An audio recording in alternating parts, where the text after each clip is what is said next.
आज का जो वीडियो है वो आपको क्लास 10 का IT 402 जो कि एग्ज़ाम बेस्ड वीडियो है और इसमें आपका सैम्पल पेपर में जो क्वेश्चन दिए होते हैं उस पैटर्न पे क्वेश्चन को डिस्कस किया जाएगा।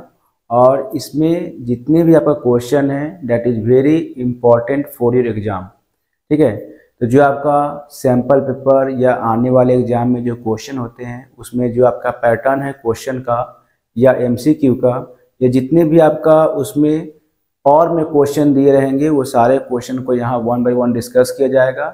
सो वीडियो को ध्यान से देखिए और क्वेश्चन के पैटर्न को समझिए कि कैसे टॉपिक वाइज इसमें क्वेश्चन को दिया गया है। ठीक है, तो जब आप क्वेश्चन को ओपन करेंगे तो उसके अकॉर्डिंग आपका क्वेश्चन के स्टार्टिंग में कुछ इंस्ट्रक्शन होंगे जो आपको टॉपिक वाइज कितने क्वेश्चन को अटेम्प्ट करना है, यानी उसमें आपको जो क्वेश्चन दिए हुए हैं उस क्वेश्चन में कितने क्वेश्चन को अटेम्प्ट करना है आउट ऑफ गिवन क्वेश्चन। ठीक है, तो इसमें आपका दिया हुआ है कि आपका ये क्वेश्चन जो है 2 सेक्शन में होगा, सेक्शन ए और सेक्शन बी, जिसमें आपका सेक्शन ए जो होगा टोटली MCQ बेस्ड होगा और सेक्शन बी जो होगा आपको सब्जेक्टिव टाइप क्वेश्चन होगा, जिसमें आपको 1 वर्ड 2 वर्ड 1 सेंटेंस 2 सेंटेंस आपको क्वेश्चन के अकॉर्डिंग आंसर लिखना होता है। ठीक है, और जो भी आपका क्वेश्चन में इंस्ट्रक्शन होगा उसके अकॉर्डिंग हर स्टेप पे आप उसको देखकर सॉल्व करेंगे। ठीक है, आगे बढ़ते हैं। सेक्शन ए हमारा हो गया ऑब्जेक्टिव टाइप क्वेश्चंस, जिसमें आपका पहला क्वेश्चन है answer any 4 out of given 6 question on employability skill. आपका इसमें टोटल 6 क्वेश्चन दिया हुआ है, उसमें से सिर्फ 4 को अटेम्प्ट करना है। यहाँ आपका हो गया Rahul move to Japan from India for work, however he struggled to adopt because he is not familiar with Japanese customs and etiquette which affect his interaction with co-worker. This is an example of cultural barrier। क्या होता है कि person to person जो होता है या हम लोग कहीं भी जाते हैं एक कंट्री से दूसरे कंट्री, तो वहाँ का कल्चर सीखने में, ट्रेडिशन सीखने में हम लोग को समय लग जाता है, जिसके कारण से क्या होता है कि वहाँ के लोगों के बारे में हम समझ नहीं पाते हैं और हमें रहने में परेशानी होती है। तो उस कंडीशन में हम यहाँ पे आपको कल्चर बैरियर के ऑप्शन को चूज करेंगे। क्वेश्चन 2 हो जाएगा Amina study diligently to improve her grades because she want to feel proud of her achievement and also earn a scholarship. What type of motivation is this? अगर मान लीजिए कोई student scholarship में आगे बढ़ती है या स्कॉलरशिप मिलता है, तो उस कंडीशन में हम लोग कौन से तरह का मोटिवेशन प्राप्त करते हैं, तो उसमें आपका इंटरनल और एक्सटर्नल दोनों मोटिवेशन हो सकता है। ठीक है, इंटरनल मोटिवेशन हो सकता है और इंटरनल भी हो सकता है, इसलिए इसमें हम लोग इंटरनल और एक्सटर्नल मोटिवेशन को लेकर चलेंगे। अगला आपका है Rajesh launch a new app but it fails to attract user and he faced financial losses. He gathered his team to discuss the failure, take accountability for the oversight and assured them that he will conduct through market research before the next launch. He क्या होगा, राजेश जो है एक नया app launch करता है, but जो आपका ऐप लॉन्च किया जाता है उसके अकॉर्डिंग वो यूजर को अट्रैक्ट नहीं कर पाता, यानी उसका ऐप जो है यूजर फ्रेंडली नहीं हो पाता है। तो उस कंडीशन में उसको फाइनेंशियल लॉस होता है। तो आप ये सिर्फ कंडीशन को देखने के बाद ये चारों ऑप्शन में कौन सा ऑप्शन को हम लोग चूज करेंगे, तो आपका हो जाएगा take responsibility for his mistakes, यानी अगर कहीं आपकी गलती होती है और आपके वजह से कोई काम में नुकसान होता है तो उसकी रिस्पॉन्सिबिलिटी आप लीजिए, यानी कि जो आपके वजह से जो नुकसान हो रहा है उसका जवाबदेही अगर आप लेते हैं तो आप किसी काम को आगे अच्छे ढंग से कर सकते हैं, यानी आप काम के लिए किसी वर्क के लिए अकाउंटेबल होते हैं, देन यू विल सक्सेस, आप सक्सेस होंगे। नेक्स्ट आपका पॉइंट हो गया 4, Which of the following best describe self management? इसमें से जो 4 ऑप्शन आपको दिया हुआ है, इसमें से आपको सेल्फ मैनेजमेंट के लिए सबसे अच्छा डेफिनेशन कौन हो जाएगा? यहाँ देखिए क्या लिखा है, ability to ignore emotions and focus really on task, the ability to control one's emotion thought and behaviour in various situation. आपका आंसर बी हो जाएगा। ये आपको सेल्फ मोटिवेशन का एक सेल्फ मैनेजमेंट का एक बेस्ट डेफिनेशन हो गया, बेस्ट एग्जांपल हो गया, जिसके द्वारा ये पता चल रहा है कि हम सेल्फ मैनेजमेंट कैसे क्रिएट करेंगे, कैसे इंप्रूव करेंगे। ठीक है, उसके बाद क्वेश्चन 5 है, a community initiate a tree planting campaign to restore local forest aiming to enhance biodiversity, prevent soil erosion and provide habitats for wildlife. These initiatives also include educating residents about sustainable land use practices to protect their natural environment. Which SDG can you relate this initiative to? तो SDG का मतलब होता है sustainable development goal. तो होता क्या है, एक कम्युनिटी है जो ट्री प्लांटिंग के लिए कैंपेन कर रहा है। उस कंडीशन में आपको दूसरे को इन्हांस किया जा रहा है, कैसे हम पेड़ पौधा इसे बचाएंगे। ठीक है, तो ये सब जितने भी एक्टिविटी है, prevention of soil erosion, habitat को प्रोवाइड करना वाइल्ड लाइफ के लिए, तो ये सब आपको कौन से कैटेगरी में आपको आएगा? तो आपका हो जाएगा क्लीन वाटर सैनिटेशन, नहीं, life on land, affordable and clean energy, climate action. तो आपका एक आंसर हो जाएगा आपको लाइफ ऑन लैंड। यानी कि अगर आप सब कुछ को बचाएंगे, जितने भी रिसोर्स है उसको कंजर्व करते हैं, तो अर्थ पे जो लाइफ होगा वो क्या होगा, रहेगा, लाइफ इम्प्रूव होगा। और जितने भी आपकी लाइफ है, चाहे एनिमल लाइफ हो, मैरीन लाइफ हो, ह्यूमन लाइफ हो, सारे जीवन जो है एक दूसरे पे डिपेंडेंट है। 6 number, how can an antivirus protect your device? आपका एंटीवायरस जो है वो आपको आपके डिवाइस को कैसे प्रोटेक्ट करता है? तो इसका एक्यूरेट आंसर हो जाएगा, it can prevent data from getting corrupt, यानी आपका डेटा करप्ट होने से बचाता है। यानी एंटीवायरस जो है वो आपके डेटा से जो वायरस होगा उसको रिमूव करेगा और उसको करप्ट होने से बचाएगा।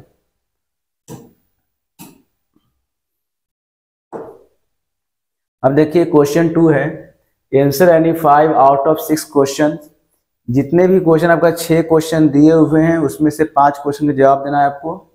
फर्स्ट हो गया, which features in Writer allow you to apply same style to multiple word scatter throughout the document. देखिए राइटर में ऐसे कौन से फंक्शन को अप्लाई करेंगे जिससे एक ही फॉर्मेटिंग या एक ही जो तरीका होगा वो पूरे मल्टीपल जितने भी डॉक्यूमेंट में वर्ड है वो सारे के लिए एप्लीकेबल होगा। तो उसके लिए आपका होगा फिल फॉर्मेट ऑप्शन। जैसे ही इसको अप्लाई करेंगे फीचर्स को, तो आपका सेम स्टाइल जो है पूरे वर्ड में अप्लाई हो जाएगा। ठीक है, second question, which feature allow you to jump to a different document, spreadsheet or website from within a document. देखिए हम लोग कौन से ऑप्शन पर को चूज करेंगे या ऑप्शन को क्लिक करेंगे जिसपे क्लिक करने के बाद आप एक पेज से दूसरे पेज को डायरेक्ट ओपन कर सकते हैं बिना उस पेज पे क्लिक किए हुए। ठीक है, तो उसके लिए आपका होता है ऑप्शन हाइपरलिंक।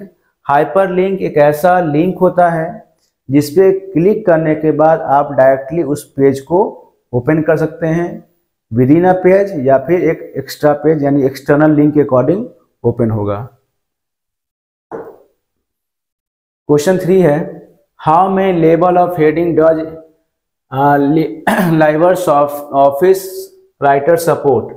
तो अगर वर्ड की बात करें, एमएस वर्ड की बात करें, तो एमएस वर्ड में आपका 3 लेवल ऑफ हेडिंग होता है जो आपको सेट 1 में बताया गया था। और ओपन ऑफिस में लेबर ऑफिस राइटर हो गया, इसमें लेवल हेडिंग आपको 10 तक सपोर्ट करता है। Which of the following is not true about templates? अब ये 4 ऑप्शन आपको दिए हुए हैं, उसमें से कौन सा ऑप्शन जो है वो टेम्पलेट्स के लिए सुटेबल नहीं है या टेम्पलेट्स के लिए एक्यूरेट नहीं होगा। देखिए, the style and formatting features can be reuse, ये आपको टेम्पलेट्स में हो सकता है रीयूज होगा। LibreOffice provide online templates, ये भी सही है। Templates can have heading, text format, style, page numbers, headers and footer, ये भी सही है। We can not create our own templates, ये आपको गलत हो जाएगा, यानी कि यही आपका ऑप्शन सही होगा। इसमें क्या है कि हम लोग क्वेश्चन लिखा है we can not create our own templates, यानी हम अपने टेम्पलेट्स को नहीं क्रिएट कर सकते हैं, कर सकते हैं अपने अकॉर्डिंग, जैसा चाहे वैसा टेम्पलेट बना सकते हैं। तो ये जो ऑप्शन है यहाँ पे आपको नॉट के अकॉर्डिंग ऑप्शन डी हो जाएगा। अब बढ़ते हैं क्वेश्चन 5 की तरफ। Radha is planning a school event and want to decide how much money to allocate for different activity like game, food and decoration. तो राधा जो है एक स्कूल इवेंट के लिए प्लान कर रही है, उसके लिए वो डिसाइड की है कि कैसे हम अपने एक्टिविटी के लिए, जो डिफरेंट एक्टिविटी वो करवाएगी उसके लिए पैसा जमा करेगी। जैसे मान लीजिए कुछ एक्टिविटी हो गया, गेम आपका हो गया, फूड हो गया, डेकोरेशन हो गया। She creates several different budget plan to see how changing the amount of each category affect the total expenses. तो वो क्या करती है कि जितने भी आपका एक्टिविटी करवा रही है तो हर एक्टिविटी का अलग अलग अमाउंट डिसाइड की। अब बताना ये है कि अलग अलग अमाउंट को डिसाइड करने के बाद वो कैसे टोटल एक्सपेंसेस को इफेक्ट करेगा। How can Radha efficiently compare the different budget plan for school event in same spreadsheet. तो वो एक ही स्प्रेडशीट में कैसे डिफरेंट प्लान को एडजस्ट करेगी, लिखेगी, जिससे वो ऑब्जर्व कर सके। तो इसमें एक्यूरेट आंसर आपका हो जाएगा by using the what if scenario features in the spreadsheet to create analyse different budget option. ठीक है, इसमें व्हाट इफ सिनेरियो यूज किया जाएगा, जिसमें एक ऐसा फीचर्स होता है कि हम कंडीशन डाल देंगे कि हमारा एक्टिविटी में इतना पैसा खर्चा होना चाहिए, गेम में आपका जो आपका अमाउंट है वो खर्च होना चाहिए। तो सारे में व्हाट इफ एनालिसिस यूज कर देंगे तो आपका अलग अलग जो हमारा बजट है वो वहां पे यूटिलाइज हो जाएगा। क्वेश्चन 11 है, मतलब सॉरी क्वेश्चन 6 है। What is the main goal of apply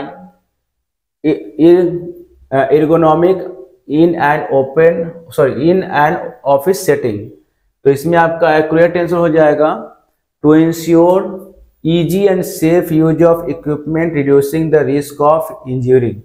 देखिए, अगर कोई भी काम आप करते हैं तो आपका सही ढंग से काम होना चाहिए, ठीक है, या कोई भी इक्विपमेंट यूज करते हैं तो उस कंडीशन में आपका जो इक्विपमेंट है वो आपके अकॉर्डिंग होना चाहिए।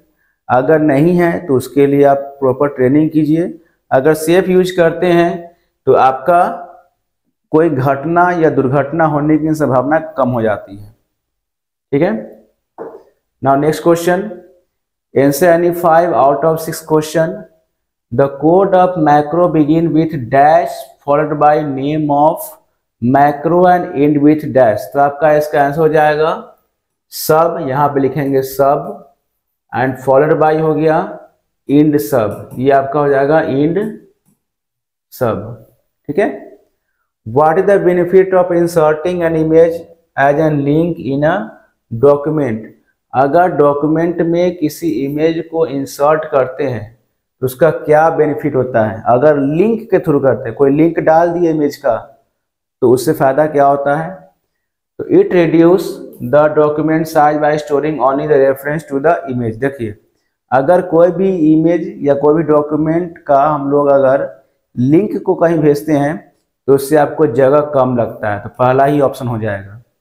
ठीक है, अगर डायरेक्ट इमेज भेजते हैं तो इमेज के मान लीजिए 1 MB साइज होगा या 500 KB साइज होगा, तो वो आपको कुछ न कुछ जगह लेगा। बट अगर कोई भी इमेज या फाइल का लिंक भेजते हैं तो वो साइज बहुत कम लेता है।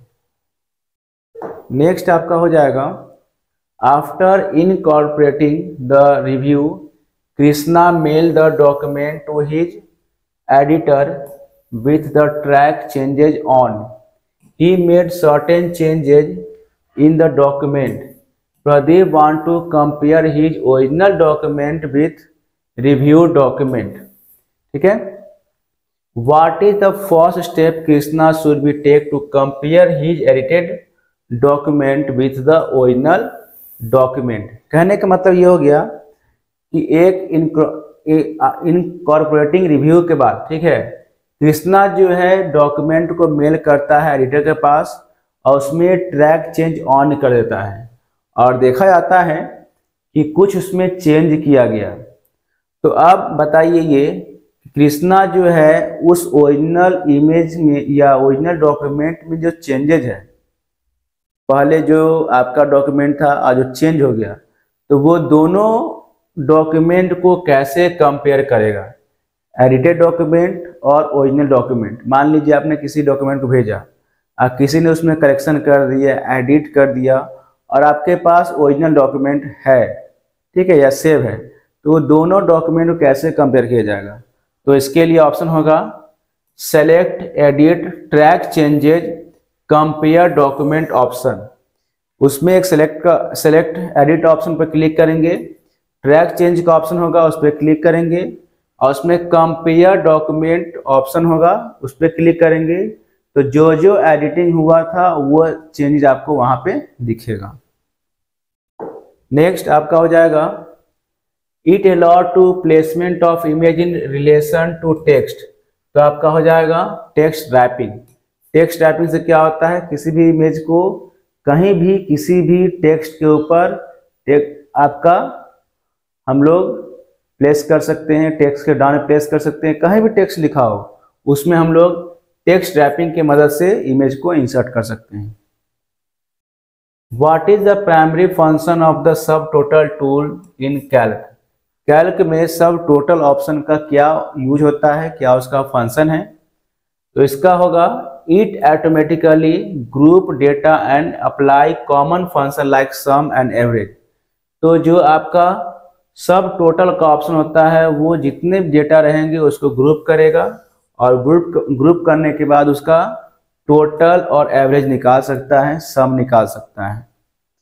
ठीक है, नेक्स्ट आपका हो जाएगा question what is one way to mitigate hazards association with prolonged computer use. आपका इसमें हो जाएगा स्ट्रेचिंग एट रेगुलर इंटरवल और डूइंग सिंपल योगा।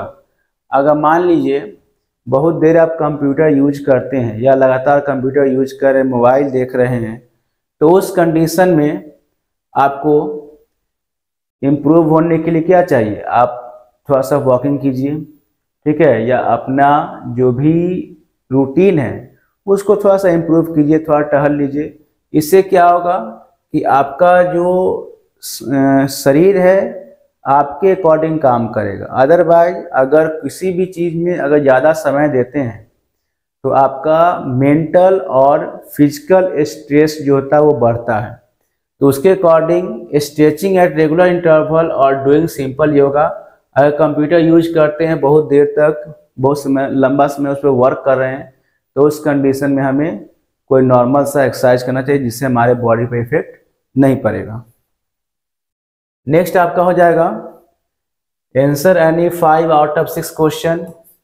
इसमें हो गया a dash hyperlink store the location with respect to the current location in Libre Open Libre Office Calc. तो आपका इसमें हो जाएगा रिलेटिव हाइपरलिंक जो होता है एक लोकेशन के एक फाइल की लोकेशन या जहाँ पे आपका जो डेटा है उसके लोकेशन को करेंट लोकेशन से ऐड कर सकता है या करेंट लोकेशन में उसको शेयर कर सकता है। तो इसके लिए होगा relative. Dash is text editor that allow you to create and edit micro. तो आपका हो जाएगा IDE। ठीक है, IDE एक ऐसा टेक्स्ट एडिटर है जो आपको माइक्रो क्रिएट करने में मदद करता है, एडिट करने में मदद करता है। Question third, which of the following best defined information. Information मतलब होता क्या है?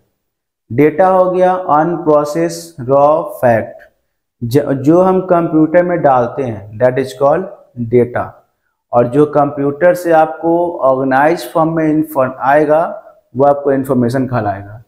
तो इसमें आपका हो जाएगा इन्फॉर्मेशन क्या होता है, तो इन्फॉर्मेशन हो जाएगा organised and process data that provide meaningful insight, यानी ऑर्गेनाइज और प्रोसेस डेटा जो होता है जिसका कुछ मीनिंग निकलता है वही आपका इन्फॉर्मेशन कहलाएगा। Question 4, what does referential integrity in a database ensure. Database में रेफरेंशियल इंटीग्रिटी का क्या यूज होता है या क्या इंश्योर करता है? तो आपको इसमें हो जाएगा एवरी फॉरेन की value must match a primary की इन द रेफरेंस टेबल और बी नल, यानी जो भी हम लोग वैल्यू डालते हैं प्राइमरी की में, जो आपका वैल्यू होता है वो कहीं ना कहीं रेफरेंस लेकर फॉरेन की को क्रिएट करता है। तो रेफरेंशियल अगर इंटीग्रिटी की बात करेंगे तो आपका प्राइमरी की जो होता है वो फॉरेन की जो होता है वो प्राइमरी की से कनेक्टेड होता है, दैट इज कॉल्ड रेफरेंस हो सकता है, वो आपको रेफरेंशियल इंटीग्रिटी कहला सकता है। 5 हो गया, what should you do with the problem of dry eye. अगर आपका आंख जो है सूखता है तो उस कंडीशन में आप क्या कर सकते हैं? ठीक है, तो सबसे पहला फॉरगेट टू ब्लिंक, ये तो होगा नहीं। सेकेंड है rest I periodically and simple I exercise. आप क्या कीजिए कि अगर आपकी आंख में प्रॉब्लम होता है, आपका आंख सूखता है, तो उस कंडीशन में अपने आंख को आराम दीजिए, ठीक है, और हो सके तो आंख के लिए सिंपल एक्सरसाइज होता है उसको आप कीजिए। इससे क्या होगा, आंखों में आपकी राहत मिलेगी। ठीक है। Question 6, which of the following data model set और रिलेशन बिटवीन द टू और मोर टेबल। तो आपका हो जाएगा रिलेशनल डेटा मॉडल, जैसे यहाँ पर आपको रिलेशन बताया जा रहा है तो रिलेशन के लिए रिलेशनल डेटा मॉडल यूज होगा। ठीक है। Now question 5, answer any 5 out of 6 question. Which of the following statement are true about primary key in a database? Database में प्राइमरी की के लिए कौन सा स्टेटमेंट सही होगा? तो आपका हो जाएगा B, it uniquely identify each record in a table, यानी टेबल में यूनिक तरीके से रिकॉर्ड को आइडेंटिफाई करेगा, दैट इज कॉल्ड प्राइमरी की। 2 नंबर है, which of the following dialog boxes appear when the query design window is open for first time to design a query. अगर हम लोग query design dialog box open करते हैं तो उस condition में आपका डायलॉग बॉक्स जो है मतलब कैसा दिखेगा या कौन से ऑप्शन को ओपन करेगा? तो आपको ऑप्शन हो जाएगा ऐड टेबल और क्वेरी ऑप्शन। ठीक है, यहाँ लिखा है यहाँ पे क्वेश्चन कि which of the following dialog box appear when the query design window is open. अगर क्वेरी डिजाइन विंडो ओपन करते हैं तो कौन सा डायलॉग बॉक्स अपीयर होगा जब पहली बार ओपन करेंगे? तो उस कंडीशन में आपको आएगा ऐड टेबल और query. Third, what features in Open Office Base allow user to present retrieve data in a user friendly and formatted manner. तो आपका हो जाएगा रिपोर्ट। रिपोर्ट जो है वो आपके डेटा को फॉर्मेट करके यानी फॉर्मेटेड मैनर में, ऑर्गेनाइज मैनर में रिप्रेजेंट करता है। ठीक है। उसके बाद क्वेश्चन 4 है, which of the following is recommended way to manage stress at work. कौन सा तरीका से हम अपने स्ट्रेस को मैनेज करेंगे? जो आपकी परेशानी है, जो आपका समस्या है, तो उसको हम लोग किस तरीके से मैनेज करेंगे? तो यहाँ आपको लिखा है engage in aggressive conflict with colleague, नहीं। Work longer hour without break, नहीं।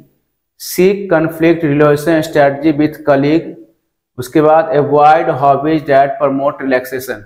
तो आपका होगा इसमें ये आपका सी ऑप्शन हो जाएगा, seek conflict resolution strategy with colleague, ये आपका ये ऑप्शन हो जाएगा। Which of the following can lead to musculoskeletal problem while working computer. जब आप कंप्यूटर पे काम करते हैं, ठीक है, लंबे समय तक, तो उस कंडीशन में कौन सा मस्कुलर स्केलेटल प्रॉब्लम होता है? जब बहुत ज़्यादा कंप्यूटर बैठेंगे तब। Using anti glare skin, sitting in wrong posture using the uncomfortable.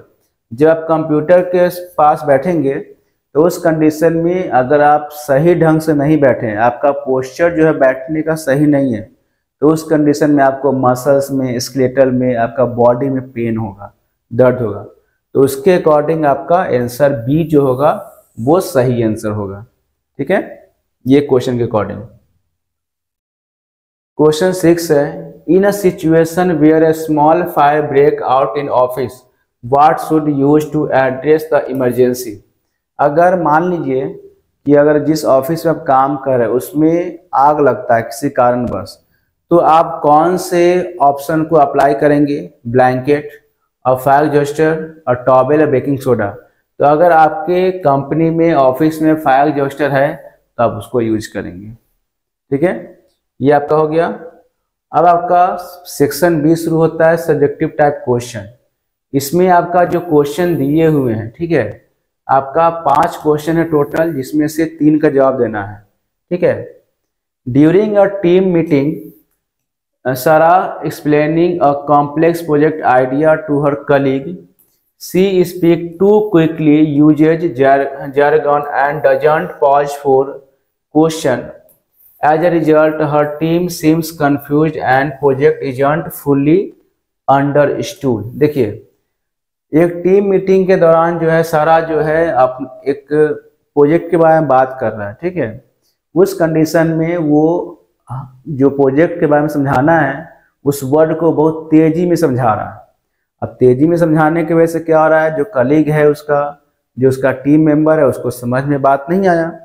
ठीक है, तो what can Sara do to improve verbal communication skill. अब भाई कोई तेज अगर बोला और उसकी बात को अगर सामने वाला नहीं समझेगा तो कौन से इम्प्रूवमेंट का उसको जरूरत है। ठीक है, यानी वर्बल कम्युनिकेशन में वो कौन से स्किल को इम्प्रूव करेगा। तो आपका एक्यूरेट देखिए यहाँ पे आंसर क्या है, थिंक बिफोर यू स्पीक। जो भी आप बोलने जा रहे हैं तो पहले आप ये सोचिए कि आप क्या बोल रहे हैं। ठीक है, थिंक अबाउट योर टॉपिक, अपने टॉपिक के बारे में सोचिए। राइट और note down whatever you plan to say. जो आप बोलना चाहते हैं या जो आप बोलने की कोशिश कर रहे हैं पहले उसके बारे में लिखिए। जो आपका बात होना चाहिए वो कॉन्साइज क्लियर होना चाहिए। Speak clearly, loudly and moderate speed. Clearly बोलना है, लाउडली बोलना है और बहुत तेज नहीं बोलना है। एकदम आपका आवाज जो होगा वो नॉर्मल होना चाहिए। Be sure the information you want to share is to the point. अगर जिस पॉइंट को आप शेयर करना चाहते हैं उसके बारे में पहले बढ़िया से अध्ययन कर लीजिए। ठीक है, और श्योर हो लीजिए कि जो आप बोलने जा रहे हैं डेट इज राइट और रॉन्ग। उसके बाद कॉन्फिडेंस एंड बॉडी लैंग्वेज। जब आप किसी बातों को बोलते हैं ना तो उस कंडीशन में आपका कॉन्फिडेंस और बॉडी लैंग्वेज दोनों साथ देना चाहिए। ठीक है, यानी बी कॉन्फिडेंट, जब आप बोले तो किसी बातों को कॉन्फिडेंस से बोलिए। Maintain eye contact, stand straight and to be attentive. और जब भी आप सामने वाले से बात करते हैं तो आपका आई कांटेक्ट जो है वो होना चाहिए। यानी अब आप आई कांटेक्ट से अगर बात करते हैं तो आपका कॉन्फिडेंस लेवल इन्हांस होता है। जैसे हम आपसे आई कांटेक्ट से बात कर रहे हैं, पढ़ा रहे हैं, तो इससे क्या होता है कि हमारा कॉन्फिडेंस लेवल जो है वो इम्प्रूव होता है। ठीक है, next point, what are the function of entrepreneur. Entrepreneur का फंक्शन क्या होता है? फंक्शंस ऑफ एंटरप्रेन्योर आर, पहला हो गया making decision. Entrepreneur make daily choice about what to produce or sell, pricing and market location. वो हमेशा डेली चॉइस करेगा। दूसरा पॉइंट है मैनेजिंग द बिजनेस। एंटरप्रेन्योर जो होता है बिजनेस को मैनेज करता है। They plan the business future, arrange for raw materials, hire staff and ensure plans are followed. Third हो गया डिवाइडिंग इनकम, वो इनकम को डिवाइड भी करेगा। Entrepreneurs allocate business funds for materials rent and salary, यानी सब में आपको डिवाइड करेगा, चाहे वो बिजनेस में जो वो फंड लग रहा है, मटेरियल्स पे लग रहा है, रेंट लग रहा है, सारे को डिवाइड करके अपना काम करता है। टेकिंग रिस्क, रिस्क लीजिएगा तभी आगे बढ़िएगा भाई, बिना रिस्क लिए दुनिया में कुछ नहीं होता है। They face risk related to fire theft and loss item, अगर कोई भी बिजनेसमैन, कोई भी इंटरप्रेन्योर अगर रिस्क लेता है, ठीक है, तो उसके कंडीशन वो आगे बढ़ता है। तो रिस्क लेना पड़ेगा, चाहे आग लगे, चाहे चोरी हो जाए, या आपका कोई आइटम जो है होगा वो लॉस हो जाए, ठीक है। अब नेक्स्ट पॉइंट है list the various ways to you can use to protect your data, अपने डेटा को प्रोटेक्ट करने के लिए क्या आपको करना है। कंप्यूटर में जो डेटा स्टोर करते हैं, कंप्यूटर में जो आपका डेटा होता है, उसको प्रोटेक्ट करने के लिए आपको क्या करना है। यूज ए स्ट्रॉन्ग पासवर्ड, आपको अपने कंप्यूटर मोबाइल में पासवर्ड को बहुत स्ट्रॉन्ग रखना है। Create difficult to guess password to using mix lower case and upper case letter numbers and special character, this prevent unauthorised access to your computer. तो password एक ऐसा रखना है लोअर लेटर, अपर लेटर यानी capital letter, small letter को मिला के, जिससे सामने वाले को गेस करने में थोड़ा प्रॉब्लम हो, ठीक है, वो अच्छी तरह से गेस नहीं कर पाए। तो ऐसा पासवर्ड रखिए जो दूसरे के सोच से अलग हो। Second, install antivirus and firewall, अपने कंप्यूटर में एंटीवायरस और फायरवॉल इंस्टॉल रखिए, जिससे आपका डेटा क्या होगा, सिक्योर होगा। These tools monitor incoming and outgoing data, preventing virus from entering and detecting any that may have already access to your system। तो एंटीवायरस और फायरवॉल जो है हमारे कंप्यूटर में जो डेटा आता है इंटरनेट के थ्रू या डेटा जाता है, तो उसमें वो निगरानी करता है कहीं वायरस तो नहीं आ रहा है या कोई ऐसा अनऑथराइज फाइल नहीं आ रहा जो हमारे कंप्यूटर को, जो हमारे सिस्टम को डैमेज करेगा, ठीक है। नेक्स्ट आपका क्वेश्चन हो गया 9 number, Riya a class 10 student feel stress with her exam preparation. Riya जो है क्लास 10 के स्टूडेंट है और एग्जाम प्रिपरेशन के लिए बहुत ही स्ट्रेस फील कर रही है। Extracurricular activity and family commitment, how can tracking time help her. तो उसमें क्या होगा भाई, एग्जाम अगर किसी बच्चे का आता है तो स्वाभाविक सी बात है बहुत स्ट्रेस फील करता है, उसको बहुत सारा वर्क होता है, एक्स्ट्रा कुछ काम होता है, तो सब लेकर अगर सभी कामों को मिक्स कर लेता है तो उस कंडीशन उसको बहुत स्ट्रेस हो जाता है। तो हम उससे स्ट्रेस को कैसे कम करें या स्ट्रेस को कैसे हैंडल करेंगे वो यहाँ बताना है। Tracking time to help to identify time wasting activity can unproductive habits, improve time management for study and task, balance academic with extracurricular and personal time, allocate time for relaxation and self-care, achieve academic goal more efficiently and reduce stress before exam। देखिए कोई भी काम के लिए अगर आप समय देते हैं तो आपका काम 100% होता है। तो एग्जाम का स्ट्रेस तभी होगा जब किसी बच्चे ने पढ़ाई नहीं किया हो। तो उस कंडीशन में क्या है कि सबसे पहले ये आप देखिए कि आप टाइम वेस्ट कहाँ कर रहे हैं, ठीक है। अगर आप जो टाइम को वेस्ट कर रहे हैं किसी दूसरे एक्टिविटी में, उस टाइम को आप यूटिलाइज कीजिए, ठीक है। अपने टाइम मैनेजमेंट को इम्प्रूव कीजिए। उसके बाद जो आपका एक्स्ट्रा कैरिकुलर एक्टिविटी है उस एक्टिविटी को और जो आपका पर्सनल टाइम है वो सबको बैलेंस करके चलना है, ठीक है। और अपने जो टाइम रिलैक्सेशन का दिए हुए, सेल्फ केयर दिए हुए हैं, उसमें से थोड़ा टाइम जो है अपने पढ़ाई पर दीजिए। होता क्या है, सभी का लाइफ का अपना समय होता है, पढ़ने का, घूमने का। तो हमें हर काम को करने के लिए अपने समय को कहीं ना कहीं कंप्रोमाइज करना होता है, कहीं ना कहीं मैनेज करना होता है, तभी आपका वर्क होता है। और जो आपका एकेडमिक गोल है कि आपको कुछ परसेंटेज अर्न करना है या अच्छा परसेंट एग्जाम में लाना है, तो उसके लिए एक पीरियोडिक वे में तैयारी कीजिए कि आपको फर्स्ट डे कितना चैप्टर पढ़ना है, सेकेंड डे कितना चैप्टर पढ़ना है। इस तरीके से तैयारी करेंगे तो आपका गोल जो होगा वो अचीव होगा। उसके बाद क्वेश्चन 10 है, why has United Nation has made 17 sustainable development goal. तो बताना है कि यूएन जो है वो आपको 17 सस्टेनेबल डेवलपमेंट क्यों बनाया है। तो बताते हैं इसका रीजन क्या है। The 17 SDG have been made with the aim to taking care of important issue facing business, government and society। देखिए 17 सस्टेनेबल डेवलपमेंट गोल जो है उसका मेन काम यही है कि जो समाज में लोगों का समस्या हो रहा है, जो गवर्नमेंट सेक्टर में समस्या हो रहा है, जो आपको लोगों को समस्या हो रहा है, जो प्राइवेट सेक्टर में समस्या हो रहा है, उस समस्या को फाइंड आउट करेगा, ठीक है, इम्प्रूव करेगा। Some of these issue are poverty, gender equality, water use, energy, climate changes and biodiversity. कुछ प्रॉब्लम क्या होता है, गरीबी होता है, जैसे आपका पॉवर्टी गरीबी हो गया, जेंडर इक्वलिटी भेदभाव हो गया, वाटर इशू पानी का जो इशू हो गया, एनर्जी हो गया, क्लाइमेट हो गया। ये सारे प्रॉब्लम आपको इसी के अकॉर्डिंग आता है, 17 सस्टेनेबल डेवलपमेंट गोल के अकॉर्डिंग आता है, ठीक है। कैसे हम हर चीज को सही करेंगे, कहाँ कम वेस्टेज करेंगे, जो हमारा जो एनर्जी है, रिसोर्स है, वो सही ढंग से यूज होगा। Countries are now making policies and regulation that will promote sustainable system needed in all economic sector to provide secure, affordable and sustainable economy। तो कंट्री क्या होता है, वो एक नया पॉलिसी बनाता है जिससे हमारे पास जो रिसोर्स है हम उसको कैसे प्रमोट करेंगे, कैसे उसको इकोनॉमिक तरीके से खर्च करेंगे जो हमारा नुकसान भी नहीं हो और हम उस रिसोर्स को सही ढंग से यूज भी कर सकें।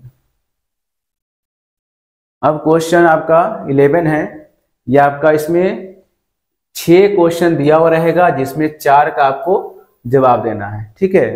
6 क्वेश्चन 4 का जवाब देना है, यानी कि एक क्वेश्चन 2 मार्क्स का होगा। अब देखिए क्वेश्चन 11 है, in Open Office Writer what are styles list to Open Office Writer style option. Open Office Writer क्या होता है और इसमें से कोई भी 2 स्टाइल ऑप्शन का नाम लिखना है। देखिए आंसर में क्या होगा, a style is a collection of all formatting information which you want to save and then apply to the document. तो स्टाइल जो होता है वो जितने भी फॉर्मेटिंग होगा उसका कलेक्शन होता है जिसको हम लोग अप्लाई करते हैं, सेव करते हैं, अप्लाई करते हैं, ठीक है। इससे क्या होता है कि आपका जो डॉक्यूमेंट होता है तो वो थोड़ा अट्रैक्टिव दिखता है, जो नॉर्मल रहेगा उससे कहीं अलग हट के दिखेगा। Writers provide 6 style category. Writer जो है 6 स्टाइल कैटेगरी प्रोवाइड करता है, उसमें से आपको सिर्फ 2 लिखना है, ठीक है। एक पेज हो गया, एक पैराग्राफ हो गया, कैरेक्टर हो गया, फ्रेम हो गया, लिस्ट और टेबल हो गया, इसमें से कोई आपको 2 लिख देना है, ठीक है। Now question 30, differentiate between safety and security of an employ. Employ के लिए सेफ्टी और सिक्योरिटी क्या होता है वो डिफाइन करना है। देखिए सेफ्टी क्या होता है, safety the work environment of the organisation must be safe, it must be free from hazards and risk. A hazards is something that can be cause harm to people. देखिए होता क्या है कि लोग कहीं भी काम करें, ठीक है, तो काम से ज़्यादा उस लोग का सेफ्टी जरूरी है।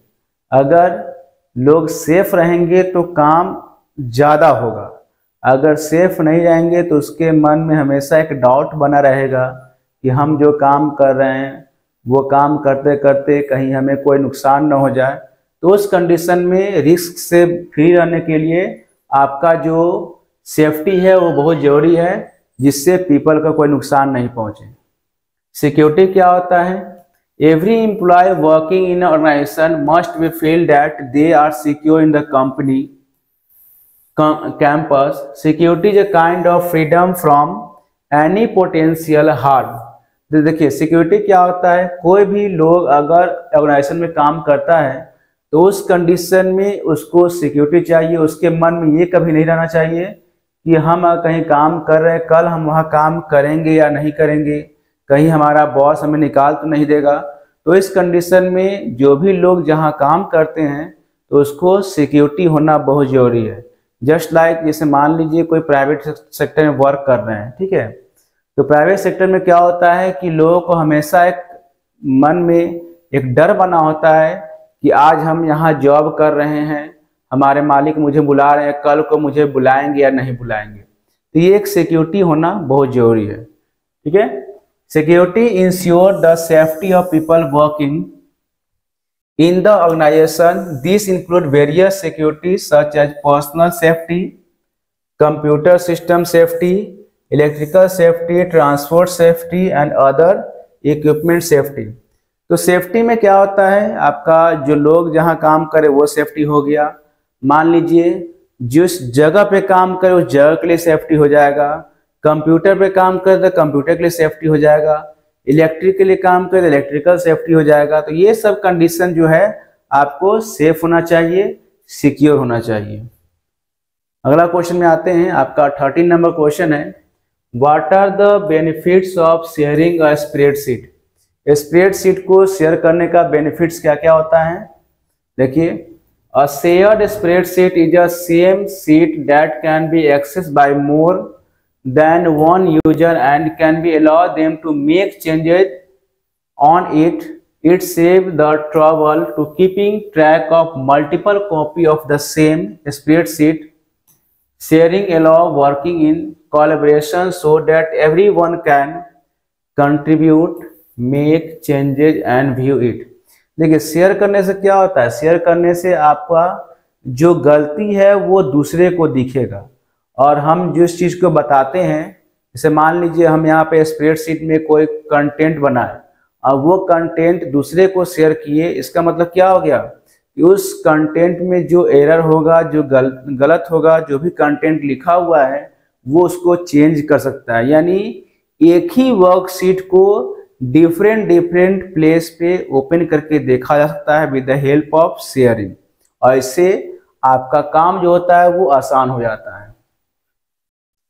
क्वेश्चन 14 है, Guneet has completed his assessment in 4 subject and received the following marks: 75 in maths, 68 in science and 82 in English and 70 in history। देखिए, गुनीत का जो है असेसमेंट कंप्लीट होता है जिसमें 4 सब्जेक्ट में वो मार्क्स पाता है, जिसमें मैथ्स में आपका 75 हो गया, साइंस में 68 हो गया, इंग्लिश में 82 हो गया और हिस्ट्री में 70 हो गया। The student need to achieve an overall aggregate of 75% across all 5 subjects, meet the academic goal। अब वो चाहता है कि जितना भी उसके पास नंबर आया 5 सब्जेक्ट में, वो नंबर जो है कम से कम 75% से ज़्यादा होना चाहिए, ठीक है। He still has to take the exam in 5th subject which is geography, which calc tool menu option he can use to check how many marks he has to score the 5th subject to get the required percentage। अब कहानी ये हो रहा है कि आपका 4 subject का यहाँ मार्क्स दिया हुआ है, 5वां का वो एग्जाम देने वाला दिया नहीं है, ठीक है, लेकिन उसको कम से कम 75% मार्क्स आना चाहिए। अब ये हो रहा है कि वो कितना नंबर वो स्कोर करेगा जिससे उसका नंबर जो है 75% से ज़्यादा हो जाएगा।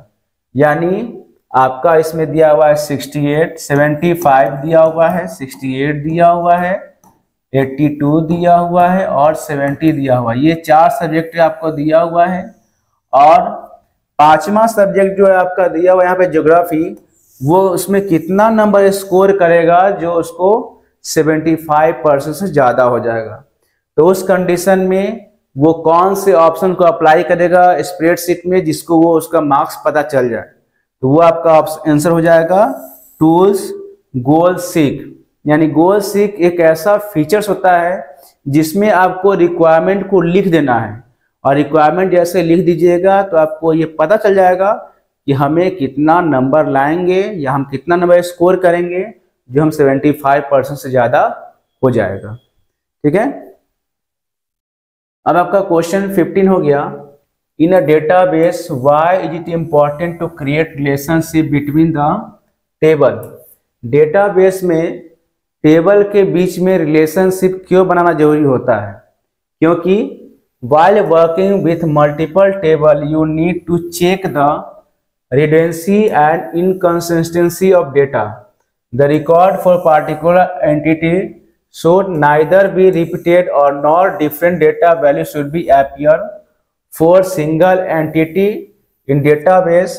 This is done by setting relationship between the tables of a database. देखिए, हम लोग डेटाबेस में डिफरेंट टेबल को आपस में इसलिए अटैच करते हैं क्योंकि उसमें जो डेटा रिपीटेड होगा या डेटा मान लीजिए कोई कॉपी हो गया डेटा, तो उस डेटा को फाइंड आउट करने में प्रॉब्लम ना हो, या फिर जो मल्टीपल डेटा होगा उसको ऑटोमेटिक आपको हटा देगा। तो इसलिए हम लोग सारे टेबल को आपस में कंबाइन करते हैं, आपस में उसको रिलेशनल एंटिटी से जोड़ देते हैं। तो आपका डेटा में जो प्रॉब्लम होगा, इनकंसिस्टेंसी होगा या रिडंडेंसी होगा, उसको इम्प्रूव करेगा। नेक्स्ट क्वेश्चन है, what is occupational overuse syndrome and what are the cause for it. तो ऑक्यूपेशनल ओवरयूज सिंड्रोम क्या होता है और इसका कॉज क्या होता है? तो occupational overuse syndrome also known as repetition strain injury is a collective term for range of condition characterized by discomfort or persistent pain in muscles, tendons and other soft tissue with or without physical manifestation. It is usually caused by aggravated by work and is associated with the repetitive movement sustained or contrast posture and for forceful movement. देखिए, occupational overuse syndrome जो होता है वो आपको repetitive strain होता है। मतलब इसमें क्या हो गया, अगर किसी भी कंडीशन में कोई बार बार काम करता है, जैसे मान लीजिए दौड़ना हो गया तो बहुत दौड़े जा रहा है तो शरीर में कुछ प्रॉब्लम होगा, बैठा हुआ है तो कोई दिन में बैठा हुआ उसमें शरीर में प्रॉब्लम होगा। ठीक है, यानी किसी भी काम को अगर बार बार रिपीट वे में कर रहे हैं तो उस कंडीशन में जो आपका बॉडी में जो प्रॉब्लम होगा वही आपका ऑक्यूपेशनल ओवरयूज सिंड्रोम कहलाता है। और ये क्यों होता है? बिकॉज ऑफ बहुत ज़्यादा किसी काम को करने से होता है, चाहे वो रिपीटेटिव कोई मूवमेंट हो, कोई भी रिपीटेटिव मूवमेंट होगा। ठीक है, बहुत ज़्यादा पढ़ाई होगा उसमें प्रॉब्लम होगा, कम पढ़ाई होगा उसमें प्रॉब्लम होगा। तो हर चीज़ को अपने बॉडी के अकॉर्डिंग करना है, जिससे क्या होगा, आपको ये कॉज नहीं हो सकता है या फिर आपको ये इसका प्रॉब्लम नहीं होगा। ठीक है, नाउ क्वेश्चन 17, ये आपका टोटल इसमें 5 क्वेश्चन है और 5 से आपको सिर्फ 3 क्वेश्चन का जवाब देना है। इन एग्जाम में अगर मान लीजिए आता आपको 50 to 80 वर्ड में क्वेश्चन लिखने के लिए, जिसमें आप सिर्फ और सिर्फ 3 क्वेश्चन का जवाब देंगे और एक क्वेश्चन जो होगा वो 4 मार्क्स का होगा। ठीक है, यानी टोटल 5 क्वेश्चन है, 5 में से 3 का जवाब देना है और एक क्वेश्चन आपका 4 मार्क्स का होगा। क्वेश्चन है, a team of writer is collaborating on A report using a word processing software with a track change features. One writer create the initial draft with which then needs to be reviewed and edited by rest of team।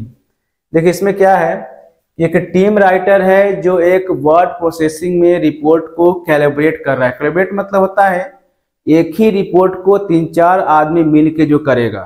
ठीक है, तो उस condition में जो changes होगा वो सब मिल के करेगा। जैसे मान लीजिए हम किसी वर्ड को टाइप किए, लेटर को टाइप किए और उसमें कुछ करेक्शन करवाना है, तो हम उस लेटर को आपके ग्रुप पे सेंड किए और आप जितने स्टूडेंट हैं वो सारे उसको करेक्शन कर रहे हैं। ये कौन से फीचर से अप्लाई होगा और इसका फायदा क्या होता है? अब यहाँ देखिए क्वेश्चन ये है कि why is the track changes feature essential for collaborative document editing. इसका क्या फीचर्स है, हम लोग इसको ही यूज क्यों करेंगे? यानी ट्रैक चेंज जो फीचर्स है इसी का यूज क्यों किया जाएगा? तो इसका आंसर देखिए क्या है।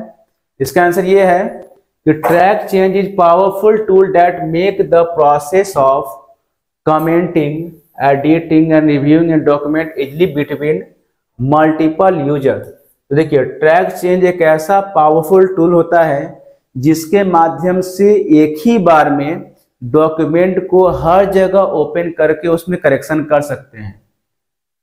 A document created by user need to be reviewed and edited by self or other user, और उस डॉक्यूमेंट को ओपन करने के बाद खुद भी करेक्शन कर सकते हैं और दूसरा को भी करेक्शन कर सकता है, और किसी तरह का मॉडिफिकेशन अगर उसमें चाहिए तो वो भी डायरेक्टली किया जा सकता है।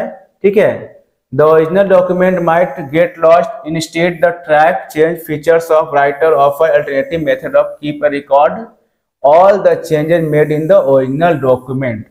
इससे फायदा ये होता है कि अगर ट्रैक चेंज ऑप्शन का यूज करते हैं तो आपके ओरिजिनल फाइल में कोई चेंजेस नहीं होगा, सिर्फ और सिर्फ जो आपका फाइल शेयर किया हुआ है फीचर्स ऑफ ट्रैक चेंज, तो उसमें आपको चेंजेस होगा और आपका ओरिजिनल फाइल जो है वो एज यूजुअल रहेगा। ठीक है, all the changes that are recorded to be either accepted or rejected by the original author. और इसमें एक फीचर्स क्या होगा कि मान लीजिए आप लोगों ने जो फाइल में करेक्शन किया है उस करेक्शन को हम एक्सेप्ट कर लेंगे तो आपका करेक्शन यहाँ पर दिखेगा, अगर रिजेक्ट कर देंगे तो वह करेक्शन जो आपने किया है वो हट जाएगा, वो करेक्शन नहीं होगा। ठीक है, ये हो गया पर ए का आंसर हो जाएगा। फिर आपका क्वेश्चन है which menu option can be use to access this features. इस फीचर्स को यूज करने के लिए कौन सा मेनू का यूज करेंगे, तो आपका ऑप्शन हो जाएगा व्यू पे क्लिक करेंगे, टूल बार का ऑप्शन होगा और ट्रैक चेंज पे क्लिक करेंगे। फिर आपका सी क्वेश्चन है कैन रिव्यूअर ऐड कमेंट। क्या रिव्यूअर जो है कमेंट को ऐड कर सकता है? यस, इसमें कमेंट ऐड हो जाएगा आपका। D once the changes are made by all the reviewers who can accept और रिजेक्ट देम।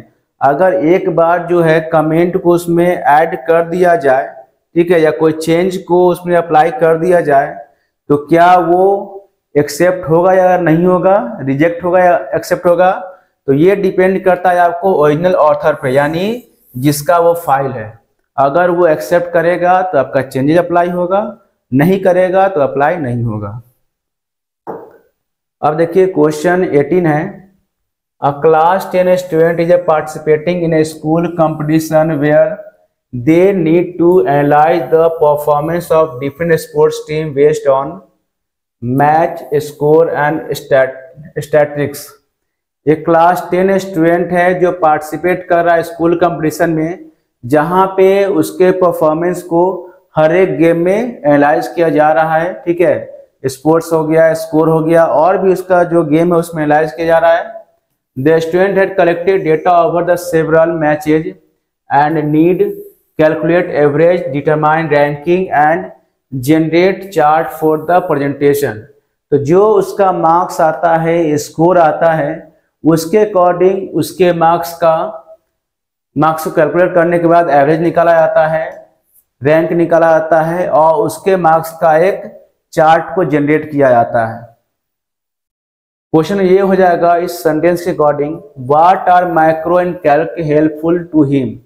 तो इस ऑप्शन को कैलकुलेट करने के लिए माइक्रो जो है वो कैसे हेल्प करेगा, तो देखिए यहाँ पे आंसर हो जाएगा repetitive task will like calculating average score ranking team based on performance and generating graphs could be done with the micro, it will save time and effort. तो माइक्रो क्या करता है, जो भी आपका कैलकुलेशन हो गया, एवरेज निकालना, परसेंटेज निकालना, रैंकिंग निकालना, ये बार बार निकालना होगा। तो उसको अगर आप माइक्रो से यूटिलाइज कर देंगे, माइक्रो का यूज कर देंगे, तो आपको बार बार निकालने की जरूरत नहीं पड़ेगा। एक बार माइक्रो अप्लाई कर देना है, अकॉर्डिंग टू कंडीशन वो बार बार कैलकुलेशन करेगा, जिससे आपका क्या होगा, टाइम का बचत होगा और आपका काम भी जल्दी होगा। उसके बाद क्वेश्चन बी है how to enable micro in Calc. Calc में माइक्रो कैसे इनेबल करेंगे, तो आपका आंसर हो जाएगा टूल्स ऑप्शन पे क्लिक करना है, ऑप्शन जो होगा उस पर क्लिक करेंगे, उसके बाद लिबर ऑफिस जो होगा ओपन का उस पर क्लिक करेंगे, उसमें एडवांस का ऑप्शन होगा उस पर क्लिक करेंगे। क्लिक करने के बाद देखेंगे observe the optional features, 2 option are not check mark, put the check mark on the option enable micro recording. तो उसमें देखेंगे कि 2 ऑप्शन जो आपका होगा माइक्रो में वो टिक मार्क नहीं होगा, इस तरह के बॉक्स बना होगा उस पर टिक लगा हुआ नहीं रहेगा, तो आपको टिक लगा देना है। जैसे टिक लगाएंगे तो आपका माइक्रो जो होगा रिकॉर्ड करना शुरू कर देगा और जो भी टास्क आप परफॉर्म करेंगे वो माइक्रो उसको रिकॉर्ड कर लेगा। उसके बाद है आपका is solution star word is valid micro name justify. क्या ये वैलिड माइक्रो नेम होगा? जैसे मान लीजिए कोई वर्ड डालते हैं, ठीक है, तो वर्ड में स्टार दे दिए या कोई स्पेशल सिंबल दे दिए, तो क्या वो वैलिड होगा या नहीं होगा? तो इसका आंसर हो जाएगा नो। सॉल्यूशन स्टार ये जो आपका मार्क है ये आपका वैलिड नेम नहीं होता है मैक्रो में, ठीक है। मैक्रो जो है macro names can not include special characters such as asterisks, यानी कि जो आपका स्टार मार्क्स दिया हुआ है, एस्ट्रिक्स दिया हुआ है, वो हम लोग स्टोरेज में यूज नहीं कर सकते, यानी कि नाम को सेव करने में यूज नहीं कर सकते हैं। आपका जो स्पेशल सिंबल हो गया, जैसे स्टार हो गया, हैश हो गया, ये सब चीज का हम लोग स्टोरेज में यूज नहीं कर सकते हैं, मतलब सेव करने में यूज नहीं कर सकते हैं। Valid characters typically include letter, numbers and underscore. अगर आपको उसको नाम लिखना है तो हम लोग स्टार्टिंग में कोई अल्फाबेट दे देंगे, ABCD कुछ लिख सकते हैं, या फिर 1 2 3 कुछ लिख सकते हैं, या फिर स्टार्टिंग में अंडरस्कोर ABC लिखेंगे, तो ये इस नाम से आपका क्या होगा, फाइल सेव हो जाएगा। क्वेश्चन यहाँ D है, mention any one operation which can not be recorded by macro. ऐसा कोई एक ऑपरेशन का नाम बताइए जो मैक्रो द्वारा रिकॉर्ड नहीं होगा। तो उसमें आपका हो जाएगा ओपनिंग और स्विचिंग ऑफ विंडो, यानी कंप्यूटर का स्टार्ट होना या कंप्यूटर का बंद होना, इसमें माइक्रो रिकॉर्ड नहीं होगा। या फिर एक्सेल को ओपन करते हैं, बंद करते हैं, तो उस कंडीशन में भी आपका काम नहीं करेगा। अब देखिए question 9, a health clinic is developing a patient management system to streamline patient intake, appointment and medical record. They need to implement for or various purpose including new patient registration, appointment scheduling and updating medical history. देखिए एक health clinic है, उसको अपने clinic के लिए एक ऐसा software चाहिए जो पेशेंट के बारे में सारा जानकारी रखेगा, अपॉइंटमेंट के बारे में जानकारी रखेगा, उसका जितना भी मेडिकल रिकॉर्ड है वो वहाँ पे स्टोर करेगा, यानी सारा उसका हॉस्पिटल का, क्लिनिक का एक्सपेंस, इनकम, उसका एक्सपेंडिचर, पेशेंट रिकॉर्ड, जितना भी रिकॉर्ड है सबको रखना है, ठीक है। What is the use of form in database? तो इसके लिए डेटाबेस में फॉर्म्स का क्या यूज होगा। Second, what are the different types of different way to create forms in database. उसके बाद थर्ड हो गया where can we find various tools to add or edit control on the form। और चौथा हो जाएगा what is the use of records toolbar in form। तो पहला क्वेश्चन देखिए, what is the use of form in database। Database में forms का क्या यूज होता है। तो a forms is an object of database that has user friendly interface where data can be entered and seen in attractive and easy to read format। तो forms एक ऐसा object होता है डेटाबेस का जो कि आपका यूजर फ्रेंडली होता है, और वहाँ पे कोई भी पर्सन जो यूजर होता है डेटा को आसानी से इंटर कर सकता है, अट्रैक्टिव वे में, इजी वे में। For any database it is front end or data entry and data modification. तो किसी तरह का डेटा एंट्री करने के लिए, डेटा को आपको फिट करने के लिए ये फॉर्म्स जो है बहुत ही हेल्पफुल होता है, ठीक है। क्वेश्चन 2 हो गया, what are 2 way of to create form. जो अपने क्वेश्चन 2 था उसके लिए आपको आंसर हो जाएगा using a wizard, using the design view, और क्वेश्चन सी है यहाँ पे where we can find various tool to add or edit control on the forms। इसमें आपका आंसर हो जाएगा फॉर्म्स कंट्रोल टूल बार, इस पर क्लिक करेंगे तो आपका ऑप्शन वहां मिल जाएगा। उसके बाद है what is the use of records tool bar in form, इसका यूज क्या है, तो आपका आंसर हो जाएगा the records tool bar contain the navigation control button in the extreme left. With the help of these button we can traverse and view the record in the file. तो record tool bar से क्या करते हैं, किसी भी उसमें आपका record tool बार में बहुत सारा नेविगेशन कंट्रोल बटन होता है। नेविगेशन मतलब होता है एक जगह से दूसरी जगह मूव करना, ठीक है। तो उसके मदद से हम लोग किसी भी डेटा को ट्रांसवर्स कर सकते हैं, फाइल को रिकॉर्ड कर सकते हैं, फाइल को रिमूव कर सकते हैं। उसके बाद क्वेश्चन आपका 20 हो गया, what point should be include in fire prevention plan in the office. Office में फायर प्रिवेंशन प्लान के लिए कौन कौन सा पॉइंट होना चाहिए, तो आंसर हो गया all employ must know where the fire extinguisher are located and how to properly use them. तो सभी एम्प्लॉय को पता होना चाहिए कि फायर एक्सटिंग्विशर कहाँ है, उसको कैसे यूज करना है। Second point, fire extinguisher and first aid station should be clearly mark with sign.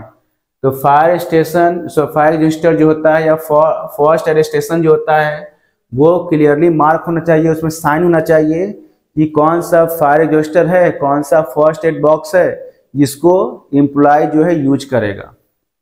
Never block access to exit fire extinguisher and electric switches and panel.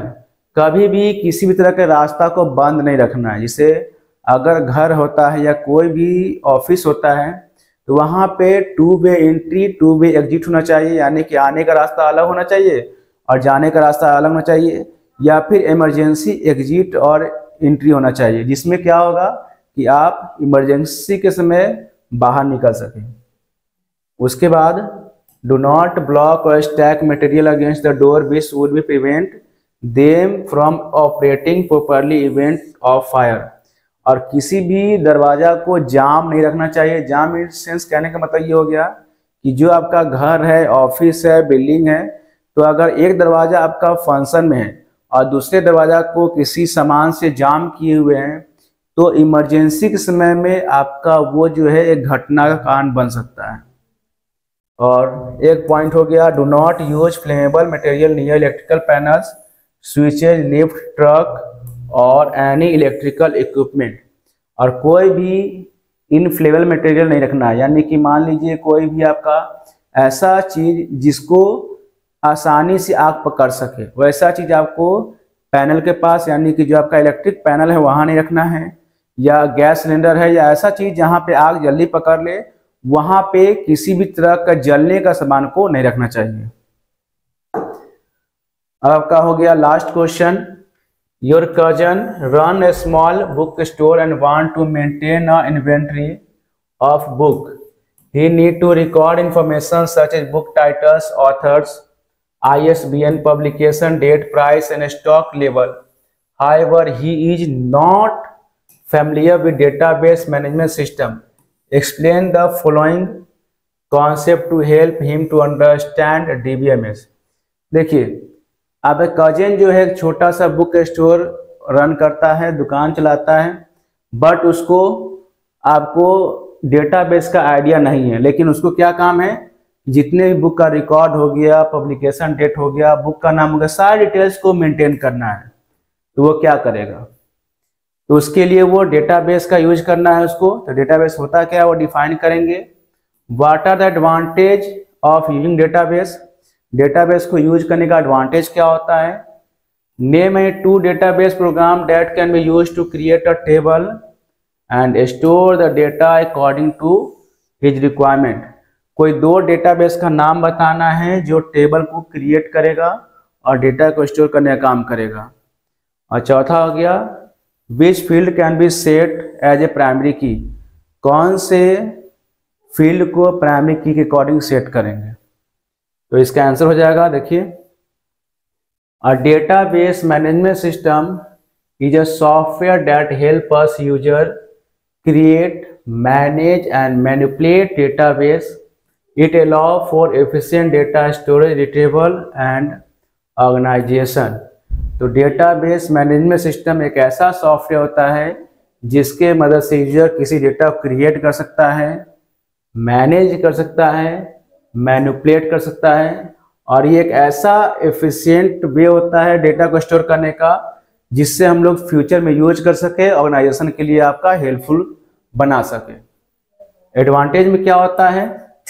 Data integrity, data security, reduce data redundancy, data management, ये सब इसका advantage हो गया। यानी आपका data जो है वो आपको ensure accuracy and consistency of data. Data security में क्या हो गया? Provide access control to protect sensitive information. Reduce data redundancy में क्या हो गया? Minimize duplication of data across the database. And data management में क्या होता है? Simplified data handling through structure query language. और उसके बाद कोई दो डेटाबेस प्रोग्राम का नाम लिखना है, एक आपका हो जाएगा MySQL और दूसरा आपका हो जाएगा ओपन ऑफिस बेस। और आपका एक चौथा क्वेश्चन था डी नंबर कि कौन से फील्ड को हम लोग प्राइमरी की में यूज करेंगे। तो आपका इसमें हो जाएगा ISBN। जो ISBN नंबर होता है बुक का, वो सारे बुक का ISBN नंबर अलग अलग होता है, इसलिए डेटाबेस में हम लोग ISBN के नंबर को एज ए प्राइमरी की यूज करेंगे। तो ये आपका जितने भी क्वेश्चन था ये टोटली आपको एग्जाम बेस्ड क्वेश्चन था, और इसी तरीके से आपको क्लास 10 के बोर्ड में क्वेश्चन आएंगे, जैसा पैटर्न बताया गया है, जैसा ऑब्जेक्टिव क्वेश्चन बताया गया है।